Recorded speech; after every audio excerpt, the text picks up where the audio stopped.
In the frozen silence of a midnight gas station in rural Alaska, U.S. veteran Jim Walker had only $8 left, just enough to buy food for his loyal German shepherd, Rex. But everything changed when Jim found a massive biker collapsing in the snow, gasping for air. Everyone told Jim to walk away, to stay out of it. But a man's chest had stopped rising, and Jim had seen death before.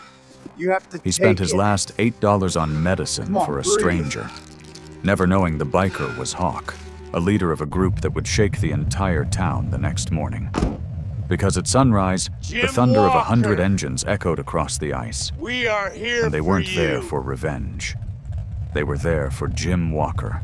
The wind cut across the empty road like a blade as Jim Walker trudged through the snow, his shoulders hunched inside a worn military jacket that had seen too many winters. Rex padded beside him, the German shepherd's breath fogging in the frozen air, ears twitching at every distant sound. Alaska nights were unforgiving. Ink-black skies, miles of emptiness, and a cold that could swallow a man whole if he wasn't careful. Jim knew that all too well. He tightened his grip on the worn leather strap of his backpack, feeling the thin, crumpled bills inside. $8. His last $8. It was supposed to be enough for breakfast tomorrow, maybe a can of soup if he stretched it.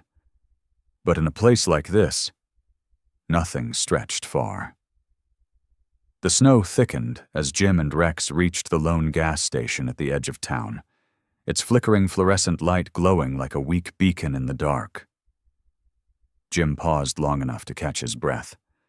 His body ached from a 12-hour shift hauling crates at the docks, work that paid little and demanded much, but it kept a roof over their heads. Rex nudged his hand gently, sensing his exhaustion. "I'm all right, buddy," Jim murmured, though the lie stung in the cold air.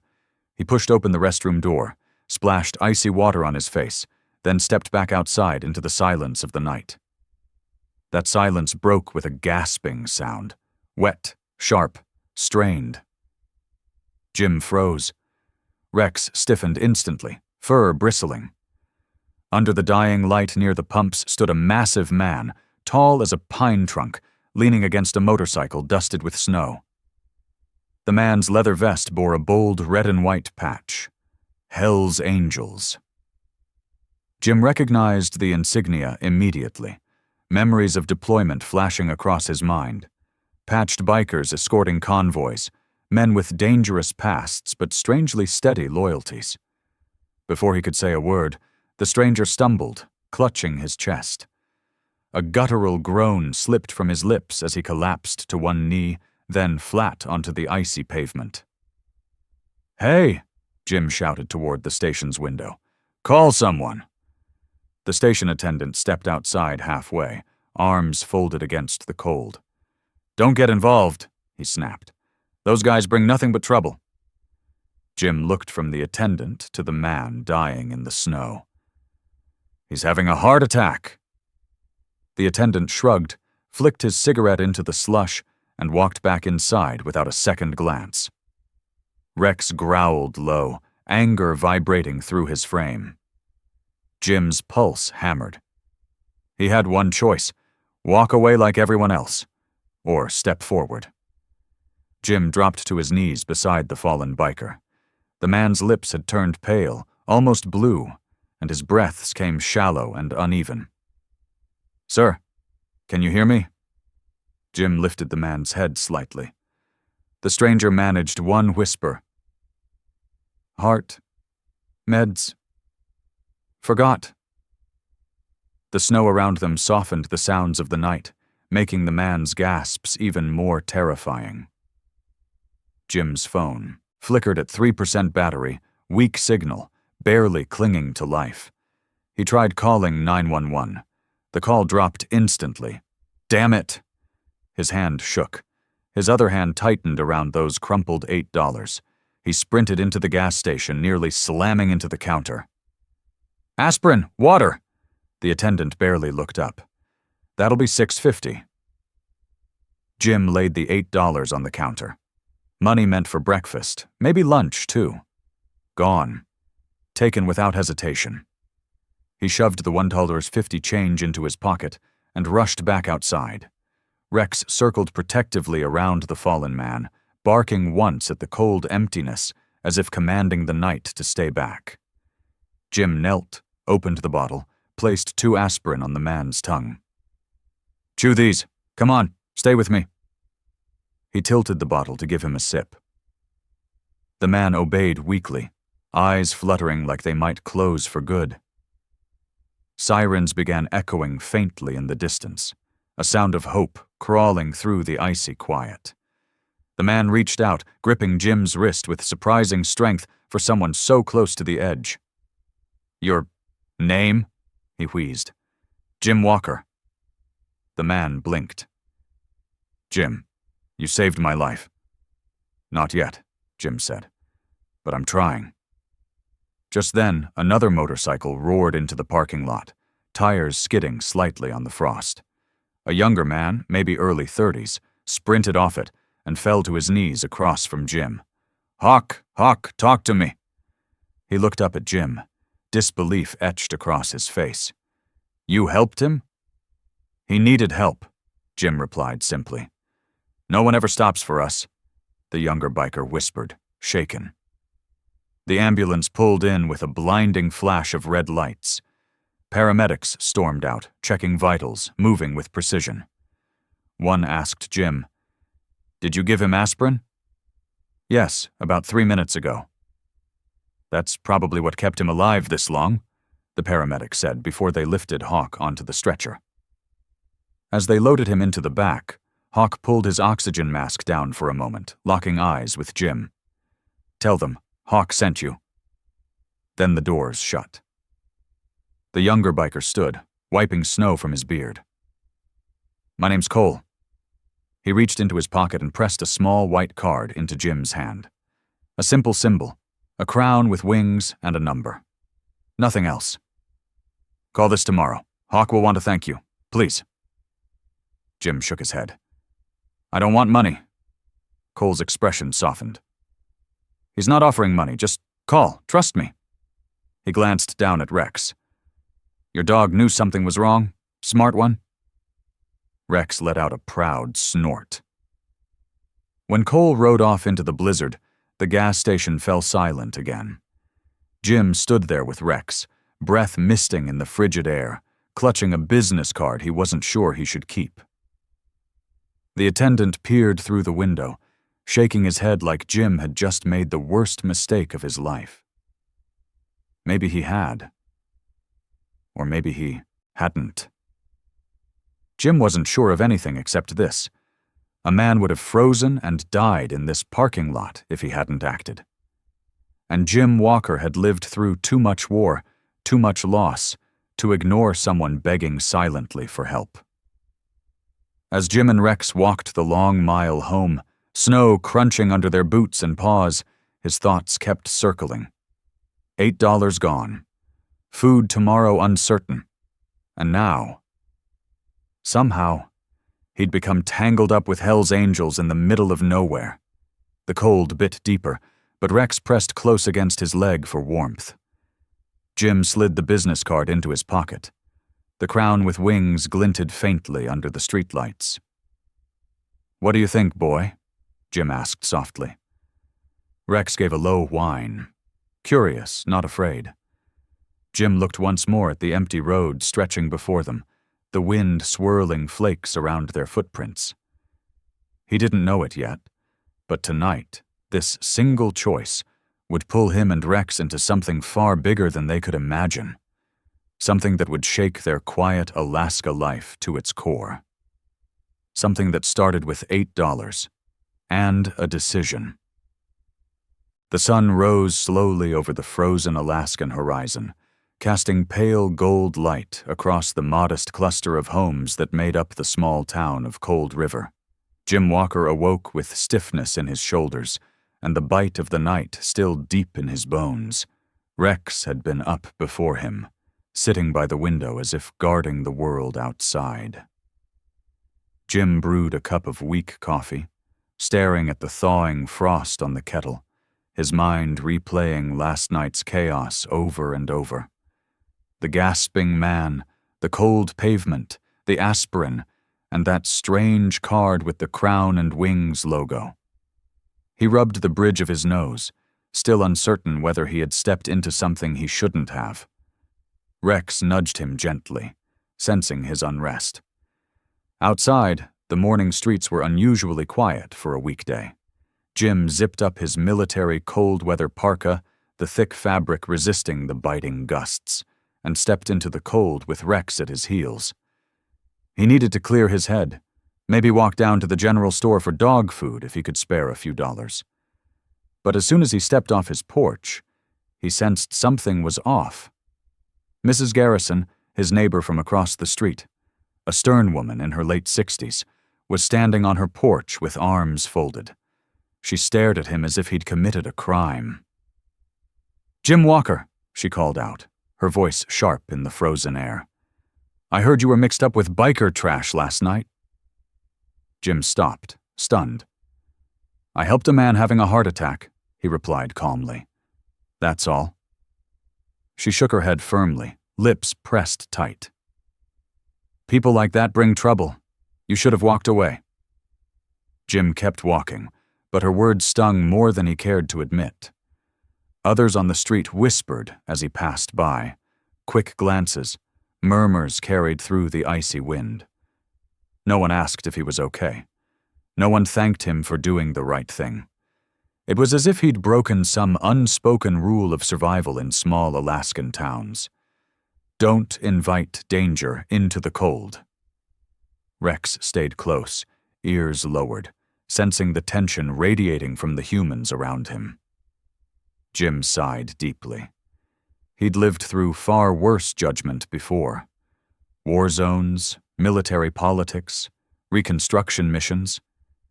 But something about the way his own neighbors looked at him now dug under his skin. At the small general store, he grabbed the cheapest can of dog food he could find. The owner, Mr. Porter, gave him a nervous glance. "Heard you were at the station last night," Porter muttered while ringing him up. "Those Hell's Angels, bad business. You best stay clear of them." Jim gripped the edge of the counter. "A man almost died. I did what anyone would have done." Porter shook his head slowly. "That's the thing, Jim. Around here, most people wouldn't." Jim clenched his jaw, nodded stiffly, and left without another word. Outside, Rex pressed against him like he always did when Jim needed grounding. "I know, buddy," Jim whispered, stroking the dog's head. "I know." On the walk home, Jim's thoughts tangled with doubt. Had he done something reckless? Endangered himself? Endangered Rex? The card weighed in his pocket like a stone. Should he call that number, or throw it into the snow and pretend last night never happened? But each time he imagined turning away, he saw Hawk lying on the pavement, chest still, breath gone. He couldn't regret saving a man's life. He wouldn't. Back inside the cabin, he sat at the old wooden table, Rex lying at his feet, and pulled the card from his pocket. The symbol seemed almost to glow in the morning light. "What do you think?" he asked quietly. Rex simply thumped his tail against the floor, as if urging him forward. Jim took a slow breath and sent a text message. "Jim Walker, I was told to reach out." He stared at the screen, thumb hovering. Then he hit send. It took less than 5 seconds for his phone to ring. Unknown number. Jim hesitated, heart pounding. He answered. "Jim? This is Cole." The voice on the other end carried the same mix of urgency and rough sincerity Jim remembered from last night. "Hawk's stable. He's asking for you." Jim exhaled, relief washing through him. "He's alive?" "Because of you," Cole replied. "He wants to thank you in person. Can you meet us at Murphy's Diner at 3 p.m.? Jim paused. "Why?" "Because it matters," Cole said softly. "Please." The hours leading up to 3 p.m. seemed to move with agonizing slowness. Jim tried to keep busy, repairing a loose hinge on the front door, clearing some snow, sipping lukewarm coffee. But his mind wouldn't quiet. He kept thinking of Hawk's final words in the ambulance, the way he'd grasped Jim's wrist despite slipping toward unconsciousness. Despite the town's fear, despite his own uncertainty, something deep inside Jim told him he had to go. Rex sensed Jim's restlessness and followed him around the cabin like a shadow. When the time came to leave, Rex sat at the door, tail wagging expectantly. "You're coming," Jim said. "No way I'm going alone." They trudged through the snowbound streets toward the diner at the edge of town. Jim expected to see a motorcycle or two parked outside. Maybe Cole. Maybe Hawk's family. But what he found instead sent a shiver down his spine. Dozens of motorcycles lined up in perfect formation, chrome gleaming under the fading afternoon sun. At least 40, maybe more, engines off, but their presence loud enough to shake the air. Rex stiffened beside him. Jim swallowed hard. This was not what he expected. Locals peeked from windows. Some shut their blinds. The entire scene felt unreal, like walking into the opening shot of a movie he hadn't auditioned for. Jim took another step. And then something remarkable happened. Several bikers standing by their motorcycles noticed him. One by one, they straightened. A few nodded respectfully. Another tapped his chest over his heart. It wasn't threatening. It wasn't mocking. It felt ceremonial. Rex relaxed slightly, picking up on the shift in energy. Jim approached the diner entrance cautiously. Every step felt heavier, like he was moving into a different version of his own life. When he pushed open the door, the warm air hit his face, and silence hit his ears. Inside, every booth, every counter seat, every inch of Murphy's diner was filled with bikers in heavy winter clothes and leather vests. The room went still as they turned toward him. Dozens of eyes, all watching. Jim Walker stood there in the doorway, heart pounding, Rex sitting loyally at his heel. And then Cole appeared from the back of the diner, smiling as if greeting an old friend. "Jim," he said warmly, stepping forward. "Thanks for coming. Hawk's waiting for you." He gestured toward the corner booth. Jim took a hesitant step, and as he walked through the diner, every biker stood up in a slow, unified, wave-like motion, one of the highest signs of respect in their world. Jim didn't understand it, but he felt it.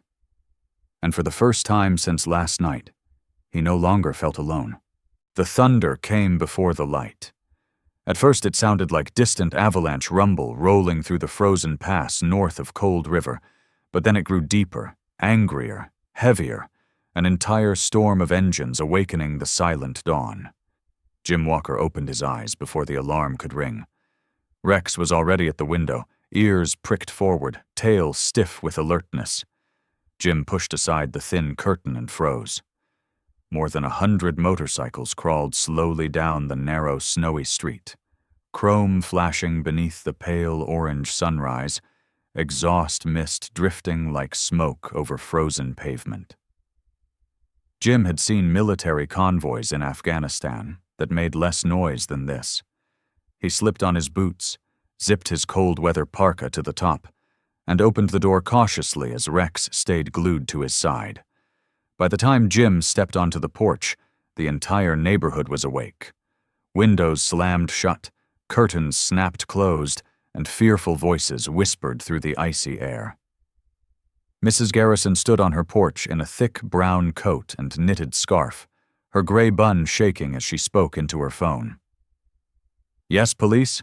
A gang is on our street."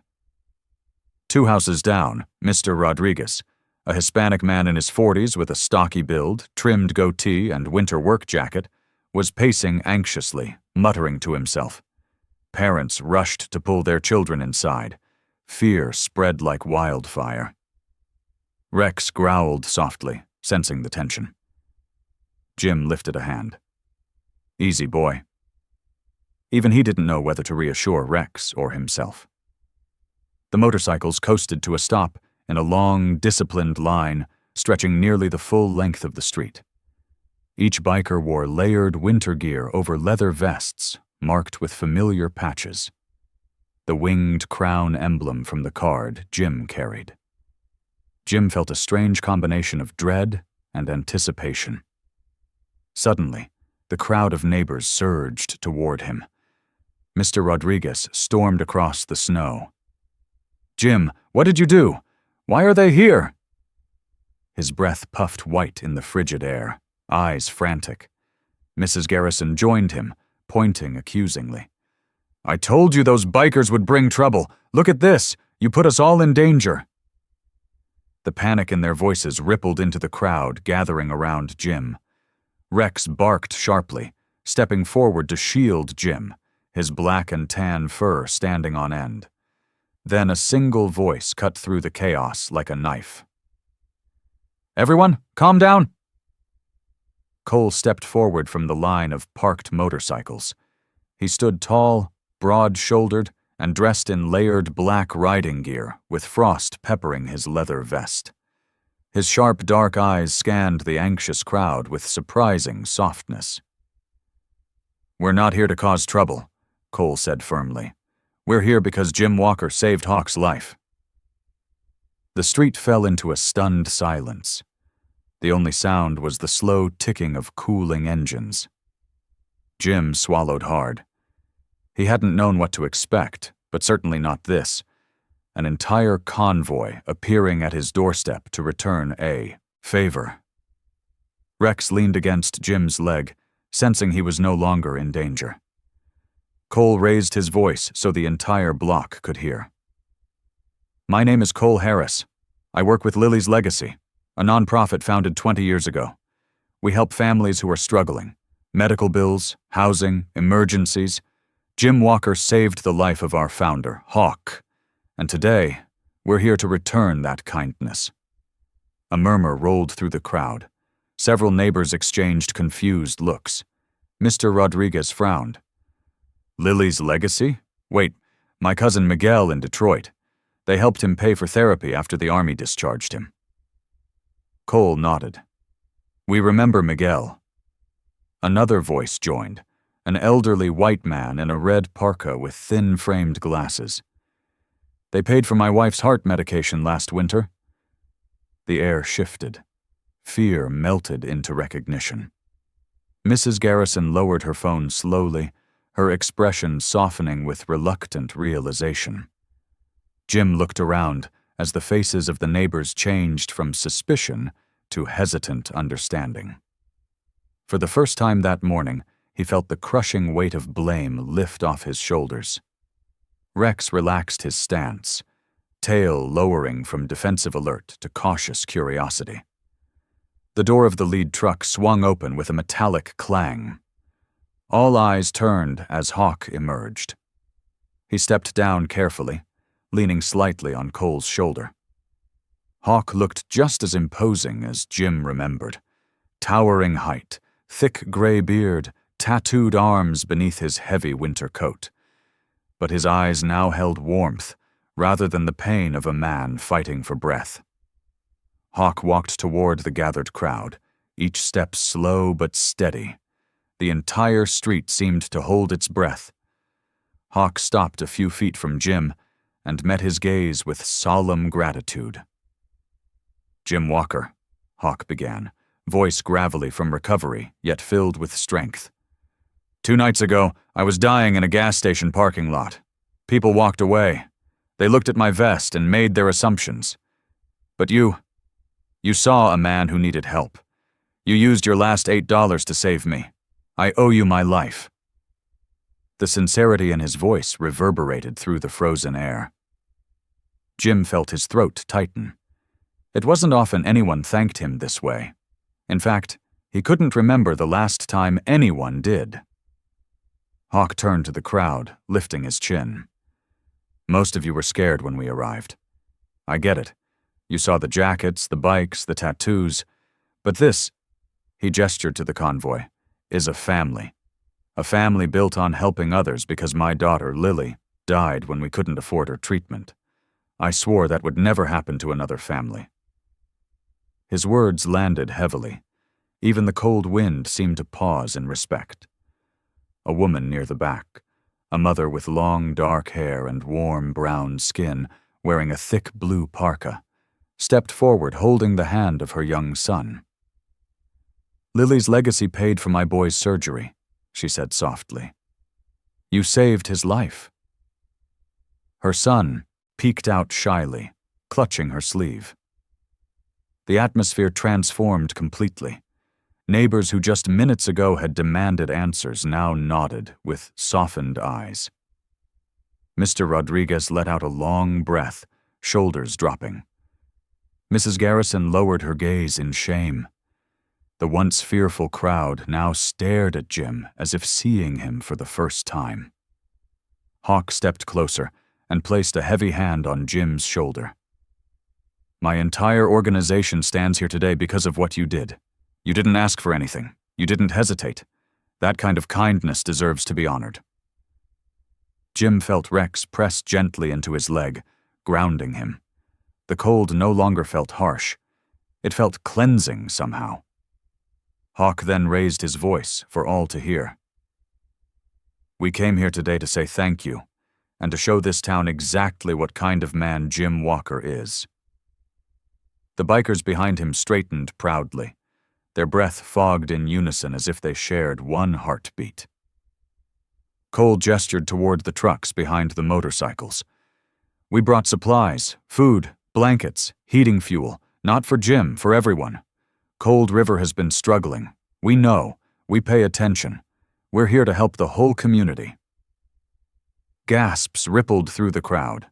People who had been hiding behind closed doors now stepped outside cautiously, drawn by the promise of something rare. Hope. As the sun climbed higher and cast a warm glow on the snowy street, Hawk faced Jim again. "You saved one life, Jim Walker. Today we hope to save many." And with that, he extended his hand. Jim shook it firmly, humbled beyond words. Rex barked once, tail wagging with approval, as if announcing that the moment was right. The entire street erupted into cautious yet growing applause. For the first time in a long time, Jim felt something thaw inside him, a reminder that even in the coldest places on Earth, warmth can arrive when least expected. The applause fading through the frosty street lingered in Jim Walker's ears as Hawk turned toward the convoy. The man's steps were still slow, weakened from the heart attack, but his presence commanded the entire block.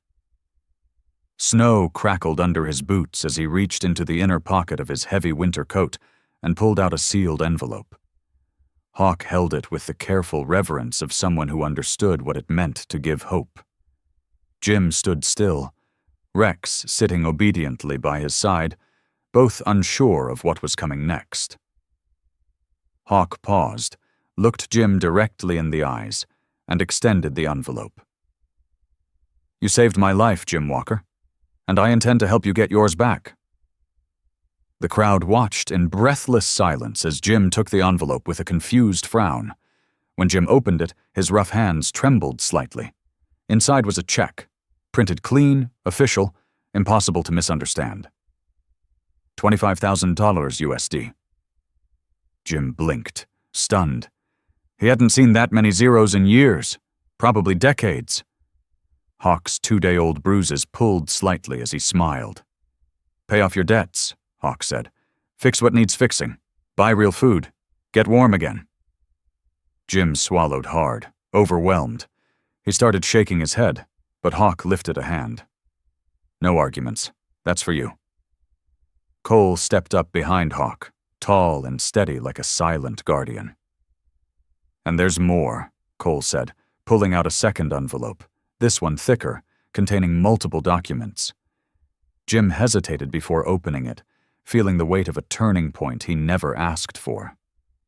Jim unfolded the papers inside. A job offer stared back at him. Community Outreach Coordinator, Lily's legacy, starting salary $52,000 a year, full medical benefits. His eyes froze on one particular line. Veterinary coverage included. A lump formed in his throat. Rex, who nudged his leg softly, had struggled with cold-induced joint issues for years, and medication was costly. Cole spoke gently, his voice carrying sincerity. Every community we help needs someone who understands hardship. Someone who doesn't just read forms but knows what struggle feels like. Hawk thinks that person is you. Jim felt his breath hitch. He had worked hundreds of jobs in his lifetime, but none had ever felt like a calling. This one did. It hit him harder than the check. A rumble rose behind them as a tow truck backed down the street. The driver, a man in his late 40s with dark skin, a thick winter parka, and a salt and pepper beard, stepped out. "Name's Darius Foley," he said with a friendly nod. "I run Foley's garage by the highway. Hawk asked me to pick something up for you." The truck ramp lowered, revealing Jim's old pickup truck, once rust-bitten and immobile. But now, restored. Fresh paint, new tires, engine warmed and humming softly even in the cold. Jim whispered, "That's impossible." Darius chuckled. "Nothing's impossible with Lily's legacy.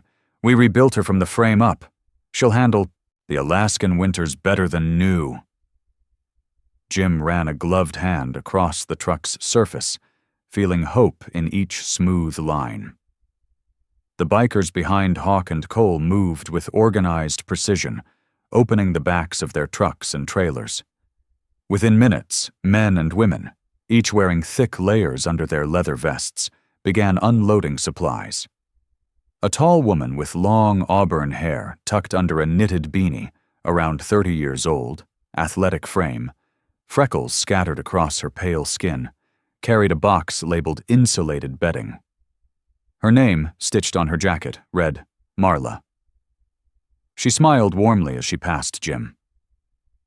"You've got a good dog," she said, scratching Rex behind the ear.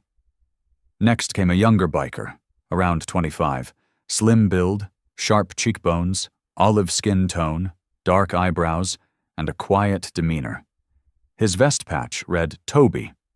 He carried 2 large boxes of canned food and dry goods, nodding respectfully to Jim as he passed. Soon, the narrow street transformed into a scene of coordinated kindness. Bikers carried heaters, dried firewood bundles, thermal blankets, warm socks, and crates of fresh produce. Neighbors who had hidden minutes ago now stood with hesitant curiosity. Mr. Rodriguez approached slowly, eyes softened. "Jim, they're doing all this for you?" Jim nodded, still speechless. Mrs. Garrison stepped off her porch with dignified caution, her stern features softened by guilt and wonder.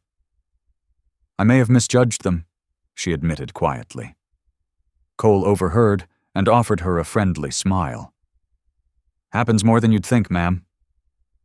Little by little, the cold walls between people melted.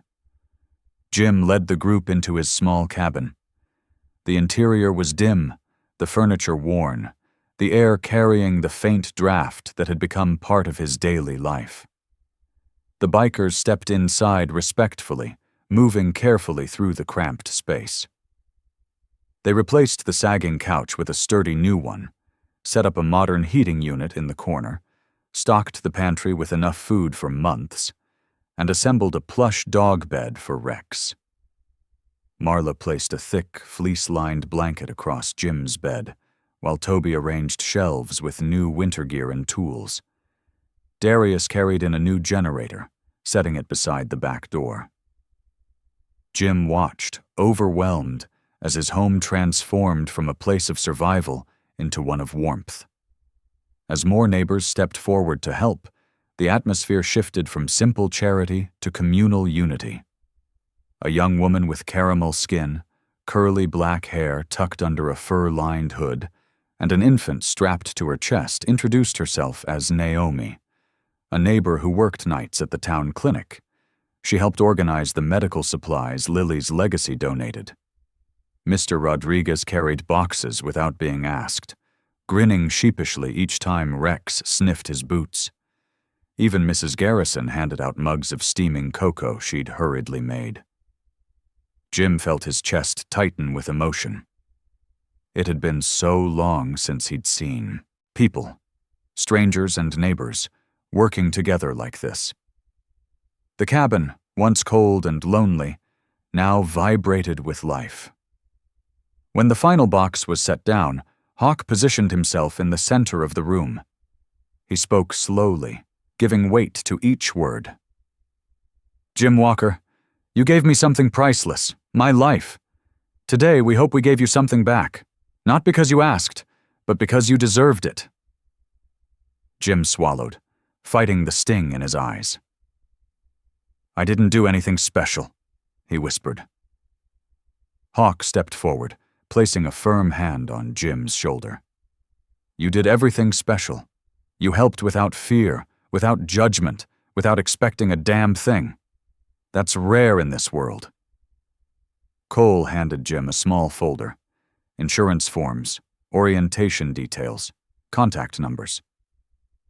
"Your new job starts in 2 weeks," Cole said warmly. "Welcome to the family." Outside, the sun dipped behind the treetops, painting the snow in soft gold and pink. Rex curled up contentedly on his new bed, already claiming it as his territory. Marla and Toby finished the last of the unpacking, exchanging goodbyes with the neighbors. Hawk stepped outside with Jim for a final moment of privacy. His breath misted in the cold. "This isn't charity, Jim. This is a beginning. For you, for all of us." Jim nodded slowly, feeling something long dormant stir inside him. Purpose, hope. He looked at his restored truck, the full pantry, the warm cabin, the new job opportunity. "Thank you," Jim said, voice steady but full of meaning. Hawk smiled. "No. Thank you for reminding us why we do this." The morning after his home had been transformed, Jim Walker stepped outside into a world that felt strangely new, as if the cold Alaskan air itself carried a quiet promise. Rex padded beside him, tail swaying lightly as they walked toward town. Snow crunched beneath Jim's boots while his restored truck glistened in the sunrise. Jim still wasn't used to having something so dependable. Ahead, Hawk and Cole were waiting by a portable heater outside the town hall. Hawk, wrapped in a thick charcoal parka, looked steadier than yesterday, though deep lines in his face still carried the echoes of his recent near-death scare. Cole greeted Jim with a nod. "Big day," Cole said. "We're officially starting something that's been in the works for a long time." Hawk motioned for Jim to come closer as a small group of townspeople gathered. Some had helped at Jim's cabin, others came out of curiosity or gratitude. Hawk's voice carried through the frosty morning. "Before Lily died," Hawk said, "I promised her I'd build places where people could get help before it's too late. Not someday, not eventually, but now, and we're starting here." He pulled off a canvas cover, revealing a large wooden sign carved by hand. "Walker House, Community Outreach Center." Jim froze. "You can't name that after me," he murmured, stunned. Hawk shook his head. "We're not naming it after your hardships. We're naming it after your choice, your kindness. You could have walked away that night. You didn't." As construction prep began, a woman approached Jim with slow, careful steps. She was short, thin, around 80 years old, bundled in layers of mismatched winter clothing, her white hair tucked in a knitted hat. Her skin was pale and wrinkled, eyes soft but exhausted. She introduced herself quietly. "I'm Edith Patterson," she said. "I live 3 houses down from you." Jim recognized her instantly. He had seen her struggling with groceries many times. Her voice trembled. I heard you're working with Lily's legacy now. Jim nodded gently. Mrs. Patterson reached into her coat and pulled out a half-empty pill bottle. These are my heart meds. I've been cutting them in half. Could you help? Her vulnerability cut deep.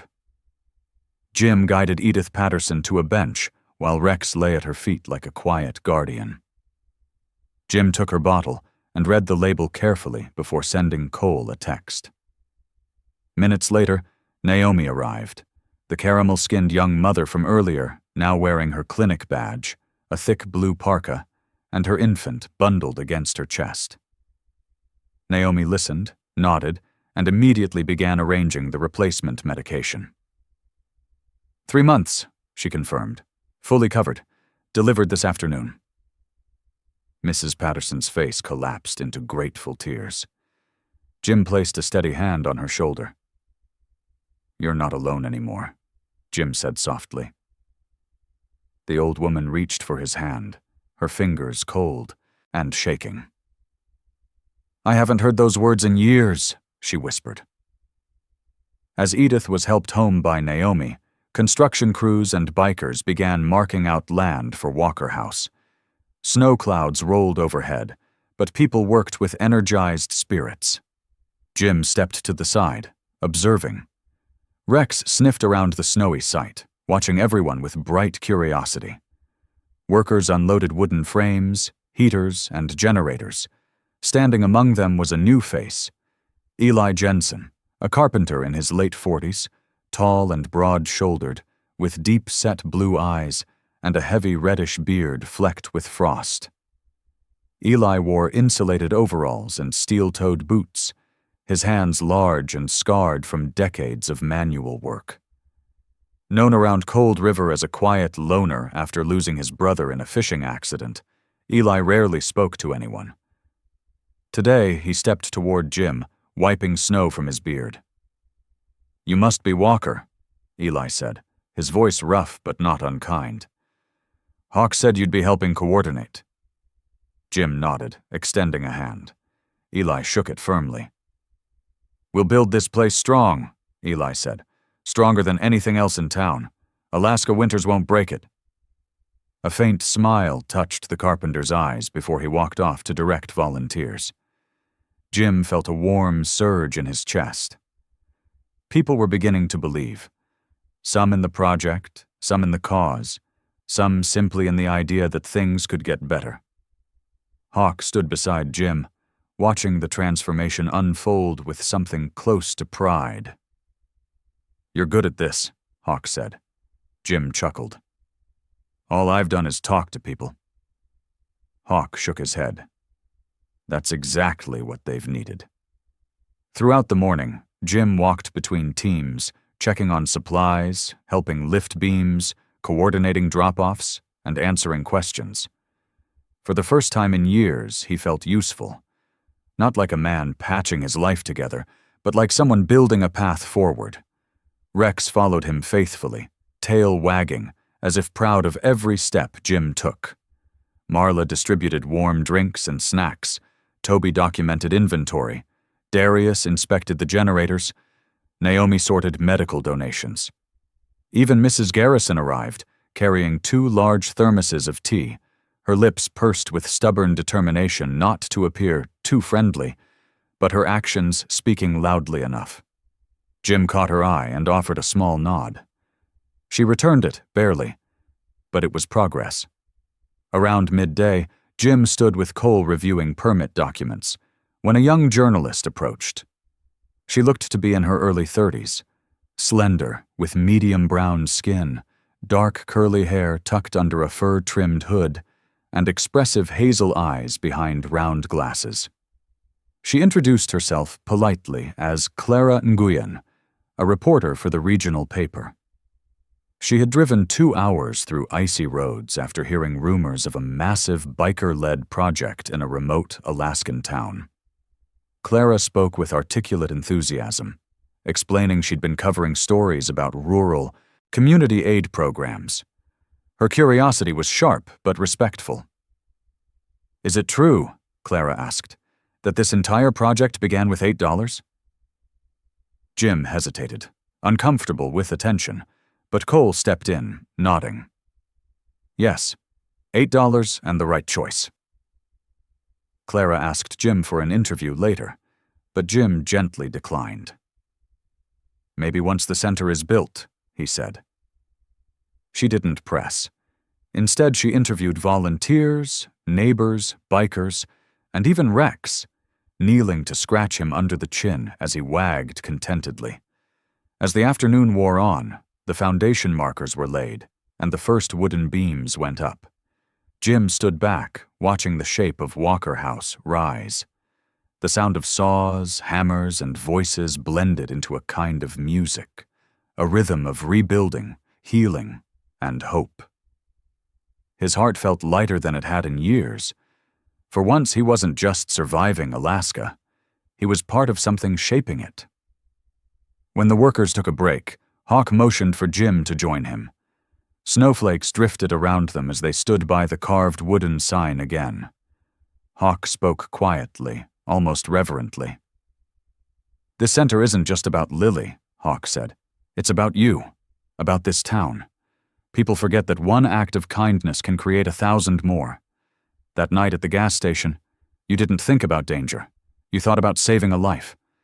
And that changed everything. Jim looked down at Rex, who gazed back with steady loyalty. I didn't do it expecting anything, Jim said. Hawk clapped a hand on Jim's shoulder. That's the point. By late afternoon, the first structure of Walker House stood upright, just a frame, but solid, rooted. Volunteers gathered around, admiring their work. Mrs. Patterson returned, wearing a brighter scarf and leaning on a cane, watching with watery eyes as Jim helped steady one of the beams. It's beautiful, she whispered. Clara captured photos, documenting every smile, every lifted plank, every moment the town stepped forward. The Alaskan sun dipped low, painting the snow in pink and lavender shades. Steve Jensen, Eli's teenage nephew with sandy blonde hair and a shy smile, brought over a portable speaker and played soft music. People laughed, shared food, and for a moment the harshness of winter seemed far away.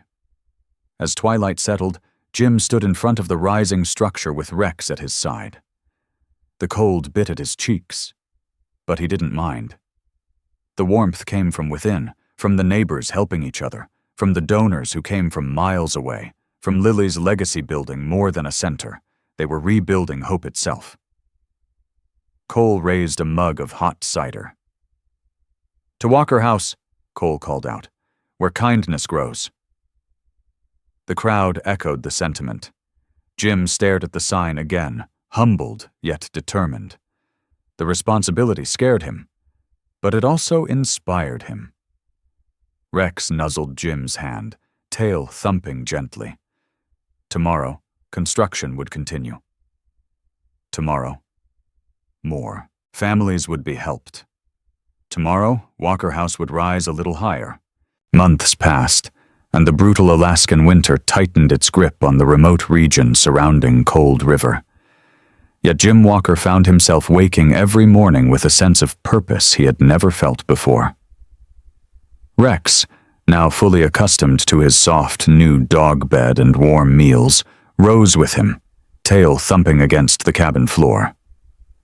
The Walker House had officially opened 2 months earlier, and already it was buzzing with life. Children used the after-school room, veterans stopped by for support meetings, and families came for hot meals and medical care. Every day, Jim and Rex traveled through snow-covered roads and frozen trails to visit people in need, elderly residents trapped by the cold, out-of-work fishermen, and veterans silently battling trauma. Jim's first visits led him deep into the heart of Cold River's outskirts, where the wind howled like a living creature.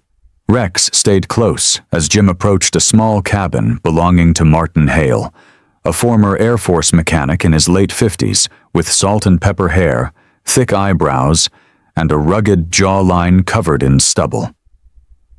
Martin had lost 2 fingers in a frostbite incident the previous winter and struggled to work since then. His cabin's roof sagged under snow, and his heater barely functioned.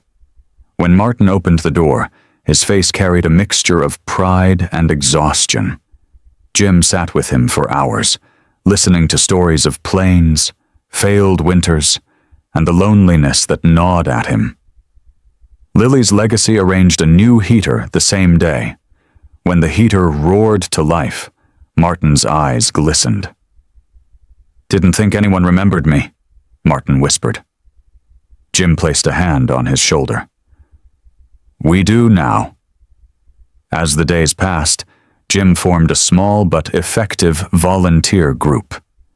These were people he had personally helped in the past months, people who wanted to give back. One of them was Lena Brooks, a tall and slender woman in her early 30s with long chestnut hair, soft brown skin, and a calm, empathetic demeanor. Lena had once worked as a teacher, but left when her school shut down due to funding cuts. She lived alone in a drafty trailer until Jim visited and arranged stable heating and food supplies.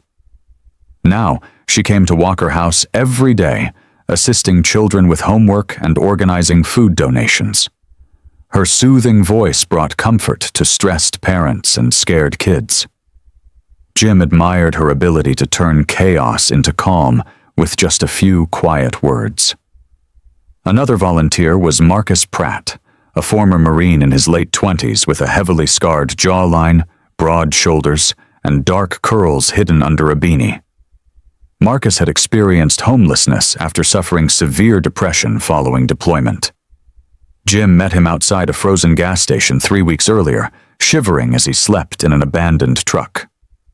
Now, housed and supported through Lily's Legacy, Marcus used his strength and steady hands to deliver heavy supplies across town. Despite his intimidating appearance, he carried a gentle heart and often spent evenings playing chess with elderly residents. "This place saved my life," Marcus told Jim during a supply run. "So whatever you need, I'm in." Jim nodded with gratitude, his breath forming visible clouds in the cold. Walker House soon became the warmest place in Cold River, not because of its heating system, but because of the people. Large windows glowed with golden light at night, and the sound of laughter echoed in its halls. Inside, the food pantry remained stocked thanks to coordinated donations. A local doctor, Dr. Aidan Clark, a man in his mid-40s with olive skin, silver-streaked black hair, and warm hazel eyes, volunteered twice a week to run the free clinic. Dr. Clark's gentle bedside manner made him beloved among families, especially children. Rex often wandered the clinic hallway, greeting patients as if he were the emotional support animal of the entire town. Jim would watch with quiet amusement as children hugged Rex tightly while waiting for checkups. The story of Jim's $8 decision began to draw interest far beyond Alaska. A short video documentary featuring Jim and Walker House spread rapidly across social media platforms. In the video, Jim stood in his military cold-weather parka, snow swirling around him, explaining how he simply saw a man who needed help. That clip alone reached millions. Strangers across the country commented, donated, and sent messages of encouragement. Lily's Legacy used the funds to expand outreach efforts, delivering food and medical supplies to remote villages. One morning, Clara Nguyen returned to Cold River with a full camera crew, aiming to record a follow-up story. Clara, now bundled in a dark green parka and fur-lined hood, greeted Rex enthusiastically before setting up interviews with volunteers. "The world needs stories like this," she told Jim. With increased support, Jim organized the first Arctic volunteer training program. The program taught locals how to assist elderly residents, distribute emergency supplies, clear snow safely, and identify signs of medical distress during harsh winter months. Even teenagers joined. Among them was Steve Jensen, Eli's shy teenage nephew with sandy blonde hair. Steve excelled at the mechanical workshop segment, surprising Eli with his natural skill. One icy morning, Jim watched Steve teach another teen how to operate a snowblower. Pride shone in Steve's usually timid eyes. "He's really coming out of his shell," Eli said, crossing his arms with a satisfied nod. Jim smiled. "That's what community does." As winter deepened, Jim and Rex traveled farther north to check on isolated residents. One frigid afternoon, they reached a remote cabin belonging to Maya Duncan, a soft-spoken woman in her late 20s with rich dark skin, dark curly hair tucked beneath a thick wool cap, and green eyes that revealed quiet resilience. She lived alone with her elderly father, Walter Duncan, a man in his 70s with a brittle frame, sunken cheeks, and a stubborn streak that refused to accept help. Maya welcomed Jim warmly, offering tea despite their limited supplies. Walter resisted at first, but Jim gently persuaded him to accept firewood, medicine, and meal packages. When Jim left, Maya pressed his hand. "Thank you for seeing us," she whispered. Jim nodded. Rex barked softly as if agreeing. The Arctic volunteer team officially launched with over 30 participants. Jim led training sessions. Rex trotted proudly alongside him, and laughter replaced the echoes of old silence inside Walker House. Every day, Jim saw people transforming, becoming more confident, stronger, and kinder. Families who once hid behind closed doors now visited Walker House regularly. Veterans who had felt invisible finally found belonging. Children who once shivered in cold classrooms now played in warm rooms, filled with books, snacks, and encouragement. Jim often stood at the second-floor window, watching people come and go, feeling a deep sense of fulfillment. Rex would sit beside him, leaning gently against his leg. Late one evening, after a particularly long day, Jim stood outside Walker House and looked at the glowing building. Snowflakes fell quietly, settling on his parka's thick fabric. The neon sign, "Walker House Open," reflected across the icy parking lot. Cole walked over, hands tucked into his vest and breath fogging the air. "You've done good here, Walker," Cole said softly. "People are talking. Towns from across Alaska want to follow your model." Hawk joined them moments later, wrapped in a massive fur-lined parka, his voice tired but proud. "You didn't just save my life," Hawk said. "You changed a whole damn region." Jim gazed at the light coming from the windows. "No," he said quietly. "We changed it. Together." As Jim and Rex made their way home, the aurora borealis lit up the sky, shimmering green and violet waves dancing across the Arctic darkness. Jim paused, watching the lights move like living spirits. Rex pressed against his leg, warm and steady. "This is home," Jim whispered. And for the first time in many years, he meant it. Walker House was no longer just a building. It was a heartbeat, steady, warm, unbreakable, echoing through the Arctic night. 1 year after Walker House first opened its doors, Cold River looked like a different town entirely. What was once a place people passed through without stopping had become a beacon in the Arctic, a warm light in a land defined by ice. Jim Walker stood outside the renovated community center, Rex sitting proudly at his side. Strings of lights wrapped around the wooden beams of the entrance, glowing like fireflies against the pale blue sky. Fresh snow blanketed the ground, but laughter and chatter filled the air as people from every part of the region gathered. Arctic winds howled across the tundra, yet everyone remained outside, drawn together by purpose. Jim breathed in the icy breeze and felt something stir in his chest, a quiet pride he rarely allowed himself to feel. Inside Walker House, volunteers moved efficiently, turning the main hall into a celebration space. Long tables filled with homemade food, winter berries, Roasted salmon, hot stew, and cocoa lined the walls. Children ran around with paper lanterns while veterans shared stories near the fireplace. Hawk stood near the entrance, wearing a custom black and red winter vest over a thick parka, his gray beard trimmed neatly for the occasion. Cole Harris, younger and sharper, supervised the final touches with his usual calm. A banner stretched across the stage. 1 year of kindness, the choice that started it all. Jim swallowed hard as he read the words. This wasn't just about him. This was about everyone who had chosen compassion when it mattered. When the ceremony began, Clara Nguyen, now well known across Alaska for her community reporting, stepped up to the stage. Clara wore a forest green winter coat with a fur-trimmed hood, her curly hair tucked neatly behind her glasses. She spoke with her warm, steady voice. Tonight, we honor not only a building but a movement. A year ago, one man spent $8 to save another man's life. That act has helped more than 800 people across the region. Tonight, we honor Jim Walker. The crowd erupted, and Jim felt his ears burn. He didn't know how to accept praise. He only knew how to work.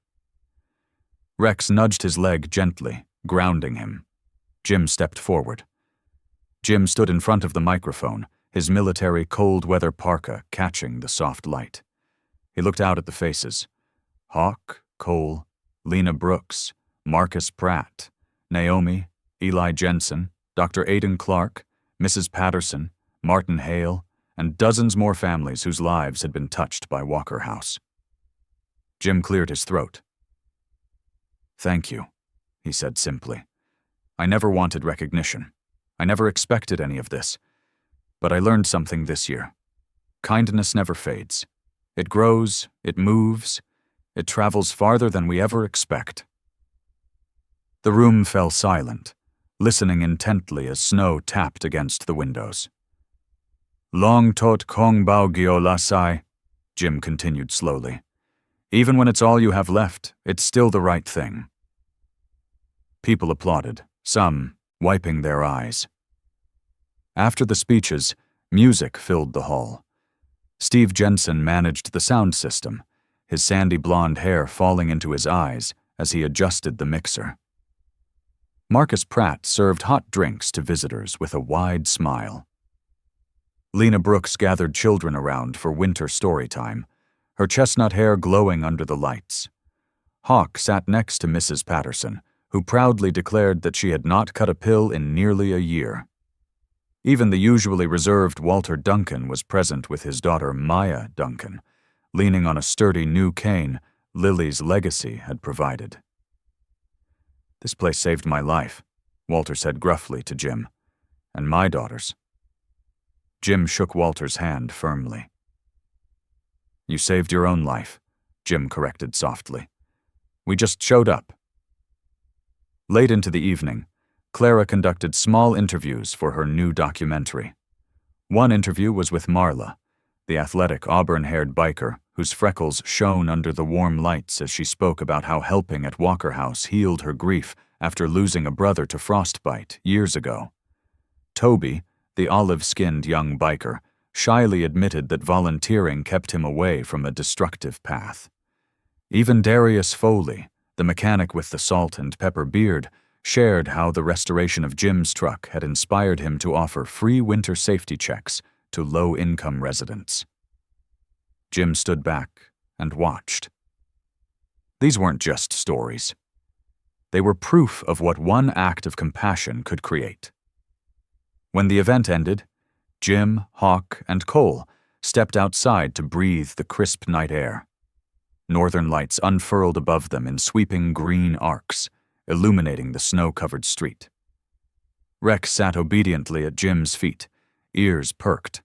Hawk placed a hand on Jim's shoulder. "You made this possible," Hawk said quietly. Jim shook his head. "We all did."